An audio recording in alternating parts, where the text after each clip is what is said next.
ခင်ယေစုမြို့ထဲကိုဝင်လာတယ်သခင်ယေစုဘေးနားမှာလူတွေအများကြီးရှိတယ်သခင်ယေစုနောက်ကိုလိုက်ပြီးမှသခင်ယေစုဘေးနားမှာလူတွေထောင်နဲ့တောင်းနဲ့ကြော်ရှိချင်းရှိမယ်အဲ့ချိန်မှာမိန်းမတယောက်ယောဂဆွဲနေတဲ့မိန်းမတယောက်ကသူဘာယုံတယ်လဲဆိုရင်ငါအဲ့ဒီသခင်ဖယားကိုထိခွင့်ရလို့ရှိရင်ငါယောဂပြောင်းမယ်မိန်းကလေးဖြစ်တယ်ယောဂခံစားနေရနှစ်ပေါင်းများစွာကြာနေပြီသူ့မှာခွန်အား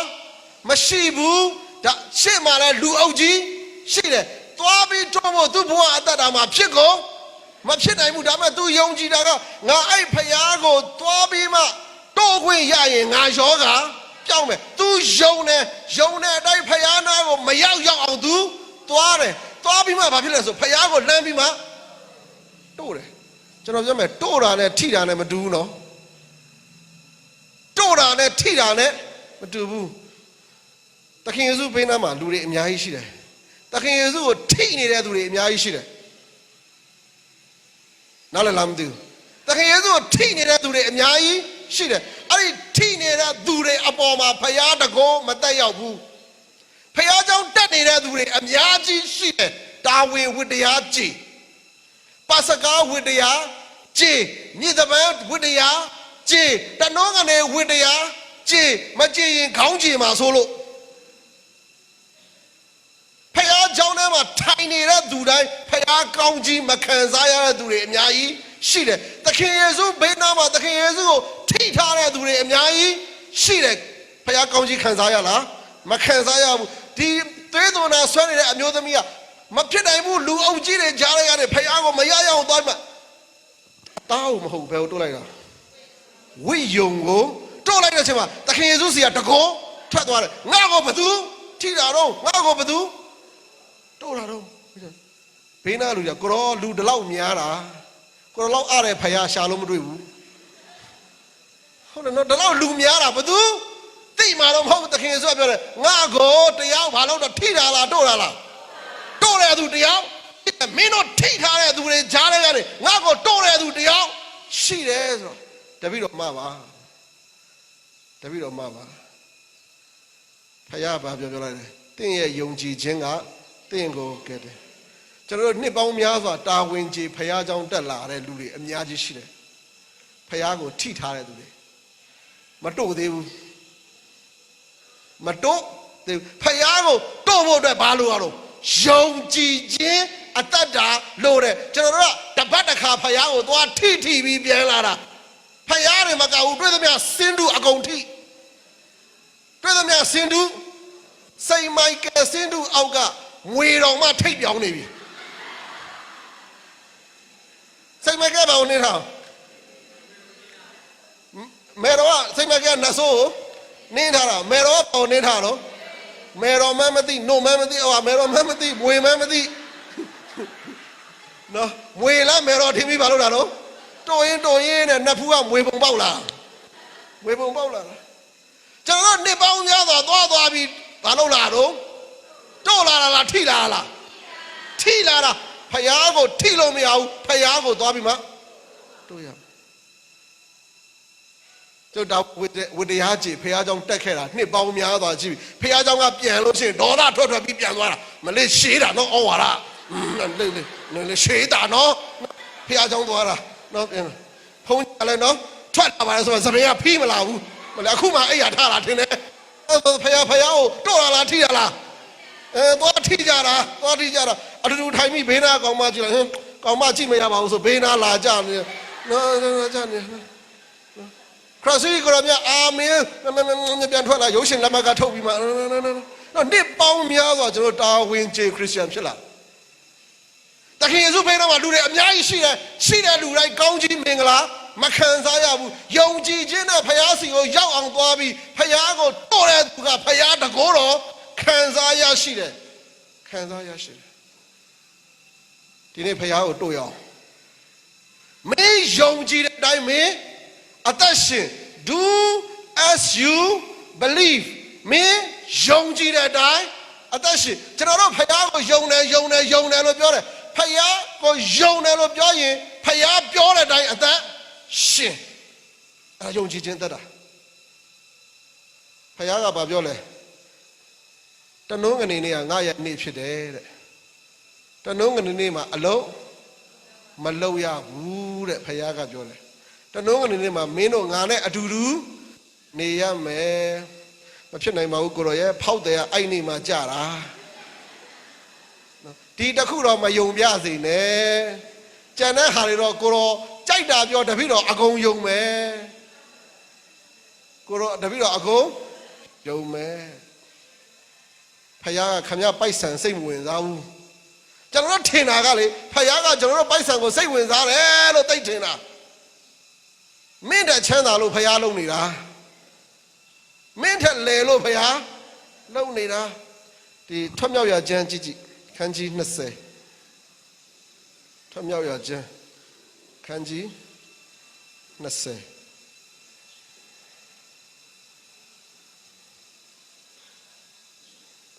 ခန်းငယ်8ကနေစဖတ်ကြည့်အောင်ဥပုံနေ့ကိုတန်ရှင်းစေခြင်းကထိုနေ့ရက်ကိုအောက်မေ့လော6ရက်ပတ်လုံးအလုတ်ကိုစ조사၍လှုပ်ဆောင်လောတရမနေ့ရက်သည်တင်ဤဘုရားသခင်ထာဝရဘုရားဤဥပုံနေ့ဖြစ်ထိုနေ့၌တင်မဆ၍တင်ဤသားသမီးကျွန်ယောက်ျားမိန်းမတလိษံတင်ဤတကားအတွင်း၌နေသောဧည့်သည်အာဂါနုသည်အလုံးလောက်ရမလားမလောက်ရဘူးလားမလောက်ရဘူးဥပုံနေ့ဟာဘုရားကောင်းကြီးပေးထားတဲ့နေ့ဖြစ်တယ်အဲ့ဒီနေ့ဟာတန်ရှင်းသောနေ့ဖြစ်တယ်လူကိုဖန်ဆင်းပြီးတဲ့အချိန်မှာဘုရားကဘာပြောတော့မုံရမှာတစ်ခေါက်ပြောဘူးတယ်လေမိုးကောင်းငင်ဖန်ဆင်းပြီးတော့ဘုရားကဤရာသည်ကောင်းဤမြေကြီးကိုဖန်ဆင်းပြီးတဲ့အချိန်မှာဤရာသည်လူကိုဖန်ဆင်းပြီးတဲ့အချိန်မှာကောင်းတယ်လို့မပြောဘူးဘုရားကလူကိုကောင်းကြီးပေးတော်မူ၏ကျွန်တော်တို့ကမွေးတယ်ကဘုရားကောင်းကြီးနဲ့မွေးလာတာအဲ့ဘုရားကောင်းကြီးနဲ့မွေးလာတဲ့လူကအရက်တောက်ချင်ဘယ်သွားတော့အရက်ဆိုင်သွားရတယ်လက်ဖက်ရည်တောက်ချင်ရင်လက်ဖက်ရည်ဆိုင်သွားရတယ်ဘုရားကောင်းကြီးလိုချင်ရင်ဘုရားကောင်းကြီးပေးထားတဲ့နေရာကိုသွားရတယ်ဘုရားကောင်းကြီးပေးထားသောနေ့သည်တထမနေ့ဥပုံနေ့တနုံးကနေနေ့ဖြစ်တယ်အဲ့ဒါကြောင့်မလို့မိသားစုတွေကြည့်ပိုက်ဆံတိတ်ရှိတယ်တွေ့ရင်ရန်ဖြစ်နေတယ်ဘာမရှိဘူးဘုရားကောင်းကြီးမရှိဘူးအော်ကြည်တက်ချမ်းသာတယ်ညရင်နဲ့မြောက်ခွက်တုံနေရတယ်ဘာမရှိတော့ဘုရားကောင်းကြီးမရှိဘူးဖယားကကောင်းကြီးပေးထားတဲ့နေ့ကိုတန်ဖိုးထားမှကောင်းကြီးရတယ်ကောင်းကြီးရတယ်ကိုရောကိုတပည့်တော်ယုံတယ်ကိုရောဖယားเจ้าကြီးစောက်လူလိုက်မယ်ဖယားစိတ်ဝင်စားဘူးဖယားเจ้าကြီးစောက်လူတာငါ့ကိုတခင်လို့ခေါ်တဲ့သူတိုင်းမိုးကောင်းငင်ဝင်ရမည်မဟုတ်ငါခမည်းတော်ဤအလိုတော်ကိုလိုက်ကျင့်သောသူသာလျင်မိုးကောင်းငင်ဝင်ရမည်ဒါပဲနောက်ဆုံးနေ့မှာကိုရောရဲ့နာမနဲ့တပည့်တော်နတ်ဆိုးတွေထုတ်ခဲ့တယ်ကိုရောတပည့်တော်အလူတန်းတွေလောက်ခဲ့တယ်ကိုရောဓာတွေလောက်ခဲ့တယ်ဖယားကမင်းကိုငါမသိအဲ့လောက်ရင်နာစရာကောင်းတာမရှိဘူးမင်းကိုငါမသိဝေးသွားနေတပည့်တော်အပတ်တိုင်းတနုံးကနေဖျားကြောင်တက်တယ်လေမင်းကိုငါမသိနော်တပည့်တော်နတ်ဆိုးတွေလည်းနေထုတ်တယ်လေမင်းငါမသိငါခမည်းတော်ဤအလိုတော်ကိုလိုက်နာဆောင်ရွက်သောသူသာလျင်မိုးကောင်းခင်ဝင်ရမယ်ဘုရားပြော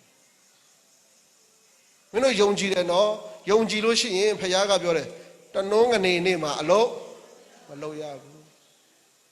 အဲ့ဒီနေ့ဒီဘုရားသခင်ရဲ့နေ့ဖြစ်တယ်ကိုတော့တနုံးကနေနေ့ကပိုက်ဆံပူရတာနော်တနုံးကနေနေ့ကဖောက်တယ်တွေပူများတာတနုံးကနေနေ့များအလုံးမလုံးလိုက်လို့ရှိရင်ဖောက်တယ်ပြတ်သွားမလားမသိဘူးကျွန်တော်ပြောမယ်ခပြားတို့ကဖောက်တယ်ပြတ်မှာတော့ကြောက်တယ်ဖယားနဲ့အဆက်အသွယ်ပြတ်မှာမကြောက်ဘူးလား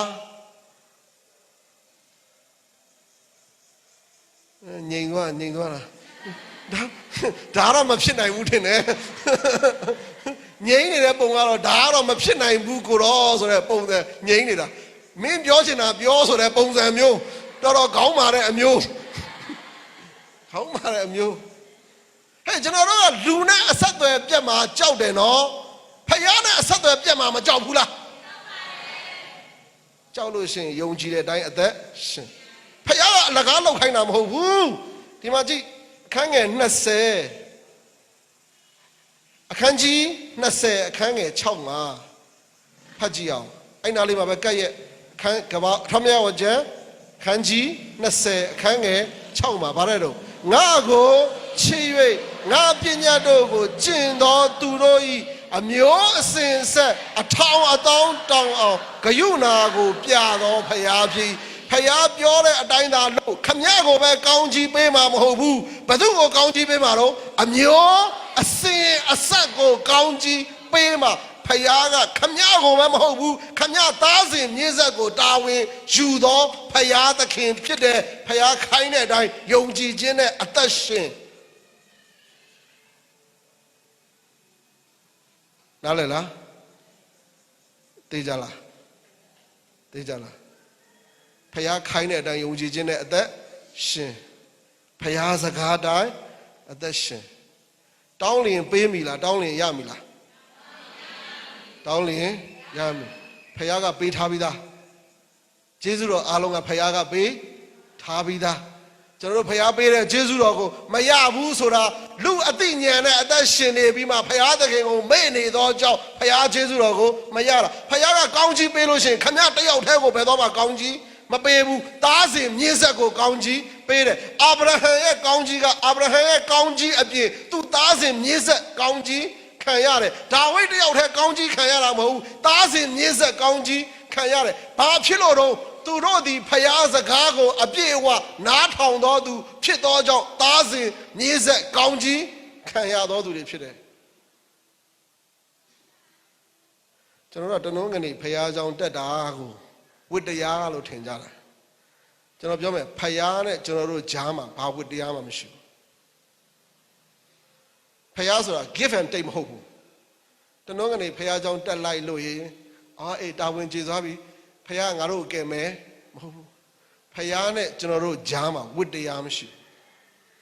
ဖယားနဲ့ကျွန်တော်တို့ဂျားမှာချစ်ချင်းမေတ္တာတရားပဲရှိတယ်ပြန်ပြောရမလားဖယားနဲ့ကျွန်တော်တို့ဂျားမှာဝိတ္တရားမရှိဘူးဖယားနဲ့ကျွန်တော်တို့ဂျားမှာချစ်ချင်းမေတ္တာတရားပဲရှိတယ်ဖယားကကျွန်တော်တို့ကိုချစ်လို့ဖန်ဆင်းထားတယ်ချစ်လို့ကယ်တင်ထားတယ်အဲ့ဖယားကိုချစ်သောကြောင့်ကျွန်တော်တို့ကရှ िख ိုးကိုးဝယ်တယ်အဲ့ဖယားကိုချစ်သောကြောင့်ကျွန်တော်တို့ကကုသိုလ်ကောင်းမှုလုပ်တယ်နောက်တစ်ခုကျွန်တော်ပြောမယ်ဖယားသခင်ရဲ့နာမ၌စီးပွားရေးမလုံးနဲ့ဖယားသခင်ရဲ့နာမ၌စီးပွားရေးမလုံးနဲ့ကျွန်တော်တို့ဖယားသခင်ရဲ့နာမ၌စီးပွားရေးလုပ်သလားခရစ်ယာန်တွေလုပ်လားလုပ်တယ်ကက်သလစ်ကောနှစ်ချင်းရောဟိုဘောနဂိမ်းရောမဘောမန်ဂိမ်းတာရောအကုန်လုပ်တယ်ဖယားသခင်ရဲ့နာမ၌စီးပွားရေးဘယ်အချိန်တော့ခရစ်စမတ်ဒီနှစ်ကရတဲ့ချင်းဆိုပြီးရင်ငါတို့ဘာဝယ်မယ်ဟုတ်တယ်နော်ဒီနှစ်ကရတဲ့ချင်းဆိုပြီးရင်ငါတို့ဘာစောက်လိုက်မယ်ခရစ်စမတ်တချင်းဆိုထွက်တာဘာအတွက်ထွက်တာတော့အလူခံဖို့အတွက်ထွက်တာအဲ့ဒါသခင်ယေရှုရောင်းစားတာမဟုတ်လို့ဘာတော့နားလည်လားဒီနေ့ခင်ဗျားတို့ကြည့်တဲ့ပုံသိမဟုတ်ဘူးဒီနေ့ကြည့်တဲ့ပုံသိမဟုတ်ဘူးဖုန်းရင်ငါတို့တဲ့ကြီးပဲစောနေတာကျွန်တော်ပြောမယ်ကျွန်တော်ဖယားကိုယုံတယ်ဆိုအဲ့ဒါပြောတာခုနကကျွန်တော်ပြောမယ်ဆိုပြီးချရေးထားတဲ့ဟာလေးရှိတယ်ဒါပေမဲ့အခုကျွန်တော်ပြောနေတာအဲ့ဒါတွေမဟုတ်တော့ဘူးအဲ့ဒါတွေမဟုတ်တော့နော်ကျွန်တော်ပြောမယ်သခင်ယေရှုကတရက်မှာအိမ်မှာအရာရှိတယောက်ရဲ့အိမ်မှာသွားပြီးထမင်းစားတဲ့အချိန်အမျိုးသမီးလေးတယောက်ဝင်လာတယ်သူသည်အပြစ်တဲ့အမျိုးသမီးဖြစ်တယ်သူ့စီမှာစီဘူးလေးတဘူးပါလာတယ်နာတုစီမွေးအဲ့ဒီစီဘူးရဲ့တန်ကြီးကဘယ်လောက်ရှိသလဲဆိုရင်ဒေနာရီ300ရှိတယ်ဒေနာရီ300ဆိုရင်ဘယ်လောက်တန်လဲဆိုရင်တကယ်ယေရှုခေတ်ကတယောက်အလုပ်လုပ်လို့ရှိရင်လောက်အားကသည်တရက်ကိုဒေနာရီတပြားဖြစ်တယ်ဒေနာရီ300ဆိုတော့ရက်ပေါင်း300ရက်ပေါင်း300ဆိုတော့ရက်ပေါင်း300ဆိုတော့10လအဲ့ဒီ စီဘူးလေးရဲ့တန်ကြီးကလူတယောက်10လလောက်အားကရှိတယ်ကျွန်တော်ဗမာပြည်မှာလည်းရှိတယ်ကျွန်တော်ဘန်ကောက်သွားတော့ဘန်ကောက်ဈေးသွားတာမဟုတ်ပါဘူးကြုံလို့သူများခေါ်လို့အထင်ကြီးနေမှာဆိုလို့သူများ shopping ခေါ်လို့ကျွန်တော် window shopping လုပ်တာအကုန်မဲ့လိုက်ကြည့်တာဘာမှမဝယ်ဘူးဘာဖြစ်လို့လဲဆိုတော့ကျွန်တော်ဘောပန်လေးတစ်ချောင်းမေးလိုက်တာဘယ်လောက်တော့150တဲ့150ကြက်မှတ်နေတာနောက်ဖယ်ကြည့်လိုက်တော့ပဲဟုတ်မှာဗမာဝင်နဲ့350ဘောပန်တစ်ချောင်းကိုရှိတယ်နော်ဗမာငွေနဲ့ဒီရေမွေးဒပလင်းကို85သိန်းရှိတယ်ဘလို့လူတွေများသုံးကြလဲမသိနော်ဖယားလည်းငါအဲ့လောက်မချစ်ပါလားနော်ကျွန်တော်ပြောမယ်အဲ့ဒီနာတုစီမွေးကဘလောက်တန်တယ်လဲဆိုရင်လူတယောက်လောက်အားကဘယ်နှလား10လရှိအဲ့ဒါလေးကိုင်းလာပြီးမှသခင်ယေရှုခြေထောက်လေးကိုင်းပြီးမှသူ့ရဲ့မျက်ရည်နဲ့သခင်ယေရှုရဲ့ခြေထောက်ကိုဆေးတယ်ပြီးလို့ရှိရင်ဘာနဲ့တုပ်တော့စပင်နဲ့တုပ်တယ်တုပ်ပြီးနာတုစီမွေးလိမ့်ပေးတဲ့အချိန်ဘေးနာလူတွေကအဲ့ဒီကောင်မလေးကိုအပြစ်တင်ကြတယ်အဲ့ဒီတော့တန်ဖိုးရှိတဲ့ပိုက်ဆံကိုဘာဖြစ်လို့ဒီနားမှာလာအလကားဖြုံးပြလိုက်တာတော့တဲ့ပြောကြတယ်ဒီနာတုစီမွေးကိုသွားရောင်းပြီးမှစင်ရသားတွေကိုအလူတန်းသွားလုံးလို့ရတယ်လို့ပြောချင်မှာသခင်ယေရှုက no ဟုတ်ဘူးနောင်ကာလသာသနာပြုမဲ့လူအားလုံးကဒီမိန်းကလေးကိုအတူရှူရမယ်ဘာဖြစ်လို့မသိလားညသာစားတဲ့အချိန်မှာလူတွေအများကြီးရှိတယ်ဘယ်သူမှသခင်ယေရှုကိုစိတ်မဝင်စားဘူးဒီနာတုစီမွေးကိုဖွင့်လိုက်တဲ့အချိန်မှာဒီနာတုစီမွေးကအနံ့ကအရန်မွေးကြိုင်တဲ့အချိန်မှာတခန်းလုံးပြန့်သွားတယ်တဲ့အချိန်မှာအဲ့ဒီအနံ့လာရနေရာကိုလူတွေကလိုက်ပြီးကြည့်လိုက်တဲ့အချိန်မှာဘယ်သူကိုတွေ့တော့သခင်ယေရှုကိုတွေ့တယ်သခင်ယေရှုဘေးနားမှာဘယ်သူရှိတော့အပြစ်သားရှိတယ်ဖယားဘေးနားမှာအပြစ်သားအများတန်းရှိတယ်အများတန်းရှိတယ်သခင်ယေရှုကိုလူတွေအစကလူတွေကအာယုံမဆိုင်မိဘူးဒီနာတုစီမွေးကြောင့်သခင်ယေရှုကိုလူတွေကဘာဖြစ်သွားတော့အာယုံစိုက်သွားတယ်ဒီကောင်မလေးကနာတုစီမွေးကိုသခင်ယေရှုကိုလုံးပြီးလူပေးတဲ့ချိန်မှာလူတွေအားလုံးကဘာသူ့ကိုအာယုံစိုက်မိတော့သခင်ယေရှုကိုအာယုံစိုက်မိတယ်သခင်ယေရှုကပြောတယ်မင်းတို့သာသနာပြုတဲ့လူတွေဒီကောင်မလေးကိုအတူယူရမယ်မင်းတို့ပြောသမျှမင်းတို့လှုပ်သမျှမင်းတို့ဆိုသမျှမင်းတို့ဆောင်ရွက်သမျှအရာအလုံးသည်ဖယားသခင်ရဲ့ဘုန်းကုံတော်ဖယားကိုအာယုံစိုက်လာဖို့အတွက်လှုပ်ဆောင်သောအရာဖြစ်မှစစ်မှန်သောသာသနာပြုခြင်းခရစ်စမတ်သချင်းဆိုထွက်မယ်လေဟိုအိမ်ကချမ်းသာတယ်တလားအဲ့အိမ်က9ဘုတ်ဆိုနော်ဒီဘက်အိမ်ကအကျော်တယ်ပါ2ဘုတ်လောက်ဆိုရတယ်မင်း3ယောက်လောက်သွားဆိုရတယ်နော်ထဲ1000ထဲမှာမင်းအများကြီးဆိုမနေနဲ့အိမ်မှာကောင်းကြီးမင်္ဂလာတပုတ်ဆိုရပြီရပြီဆုံးဟိုအိမ်ကတော့မင်းကချင်အိမ်ကမင်း9ဘုတ်လောက်ဆိုရမှာမင်းဘာအတွက်သချင်းဆိုရတော့ဘာအတွက်သချင်းဆိုရဖယားသခင်ဘုန်းကုံတော်အတွက်သချင်းဆိုရလားပိုက်ဆံရဖို့သချင်းဆိုရလားဖယားလို့မရှိဘူးသာသနာပြုခြင်းဆိုတာကျွန်တော်တို့လှုပ်သမျှ၊ကြိုင်သမျှအားလုံးကဘသူ့ကိုအာယုံဆိုင်ရမှာတော့ဖယားကိုလူတွေကသိသွားမယ်ခရစ်စမတ်သချင်းဆိုခြင်းဘယ်ကနေစခဲ့သလဲဆိုရင်